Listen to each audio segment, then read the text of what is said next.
राधाच्या पूर्ण अंगावर हे काय उभरतंय यार, मला काही कळतच नाहीये. एवढं जास्त टेन्शन आलेलं आहे ना, म्हणजे की बास, माझं ते बघून एवढं डोकं दुखायला लागलं होतं. बापरे, मला डायरेक्ट मायग्रेन दुखायला लागलं माहितीये का. चला स्टार्टिंग पासून सांगते. इथे ना सगळं घरातलं काडकूड करून घेतलं, दूध भाजी विजी भांडे घासायला टाकून दिले. आणि माझ्या हसबंडजीला अजिबात गाऊन आवडत नाही, नाईटी आवडत नाही. पण नाही, तो नव्हता म्हणून मी म्हटलं चला घालून घेऊया. आणि लाडू आणि आजी पण खाली आली. आईचं तसं मंगळवार, त्याच्यामुळे आईने भगर शेंगदाणे आणि साबुदाण्याचे डोसे बनवले होते. आणि ते लाडूला पण आवडतं म्हणून लाडूला पण एक काढून दिले. लाडूला दही सोबत 2-3 घास खाल्ले. आणि लाडू परत नाखळपणा करायला लागली, लाडू खायला नाटक करायला लागली. त्याच्यामुळे आई म्हणे जाऊ दे, ती नाही खाते तर तू खाऊन घे. मी खाऊन घेतलं. त्याच्यानंतर लाडूचा टायमिसपणा बघितला, उभं राहून खाली आईच्या अंगावर उड्या मारती.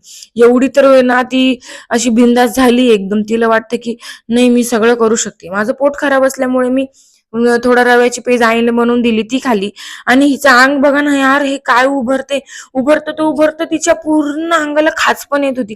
खाजून खाजून खाजून ती पोरगी ना याच्यानंतरून लगेच उठून गेली. व्हिडिओ काढला आणि लगेच उठून गेली. पूर्ण मान बिन हात डोकं, डोक्याच्या केसांमध्ये पण तिला असं उभरतं.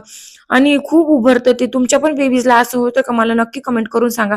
आणि कोणाकडे याचं सोल्युशन आहे का, ते पण मला नक्की प्लीज कमेंट करून सांगा.